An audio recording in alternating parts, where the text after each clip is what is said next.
Boy, crazy boy, get cool, boy. Got a rocket in your pocket. Keep coolly cool, boy. Don't get hot. Good evening, Council. I'm sorry to see we don't have a full dais tonight. Most of my comments are going to be directed towards our mayor. Last week, I heard about the inappropriate actions at the candlelight vigil for the 3 West Sacramento innocent Hmong children that were brutally murdered. Recently, after that, I read about you and your entourage's exploits on the Elk Grove News, which basically confirmed what I had heard earlier. I'm appalled at you, Mr. Mayor, using a moment so solemn and so somber in front of an entire community grieving the worst possible loss imaginable, and to exploit it as a photo op for yourself and your own self-promotion.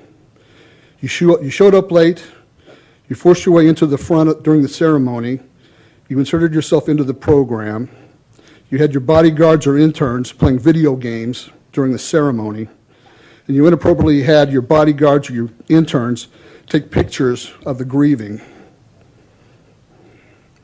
I think you believe that the mayor's position is some sort of Lifetime Network miniseries about you.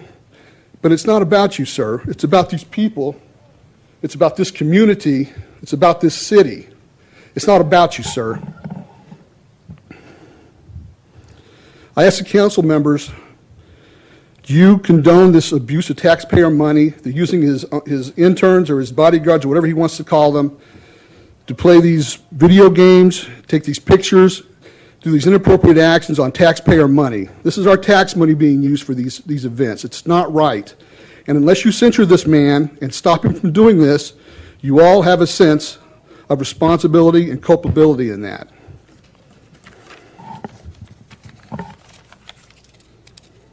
Mr. Mayor, you always talk about your Hmong upbringing. And you talk about the Hmong culture and Hmong's traditions. I'm not sure, but I'm pretty confident the Hmong culture supports values like dignity, empathy, and respect. From what I've heard and read, each of these values were disrespected by you, Mr. Mayor, at that event. Mr. Mayor, you owe an apology to the citizens of Elk Grove. You owe an apology to the city staff. You owe an apology to the council members. And most of all, you owe an apology to the Hmong community and the family of those 3 young children that for your despicable acts. Excuse me. Thank you very much for your time. Thank you, Mr. Lee, for your comment, and let me set the record straight. This was in West Sacramento. It was not in Elk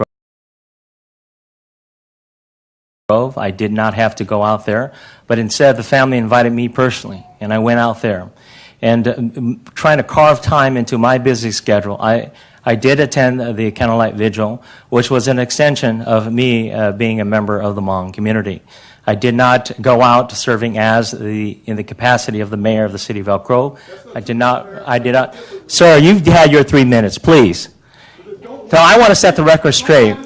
And, honestly, you have done this many times before. You've come before us and said all these preposterous, allegations. And I just want to set the record straight for the record. I went out there. I went to a candlelight vigil. It was very productive. And the individuals in which you have spoken to happen to be there with me. I don't know who they are. I don't know what you're referring to. So for the record, that is what actually occurred. It wasn't within my scope of the work, but I did accept an invitation by the family who actually suffered this. And so it was a very somber event, and I'm not going to continue to talk about anything that's politically motivated from the dais, and let it be resolved that is actually what occurred. Next speaker is Kimberly Vital.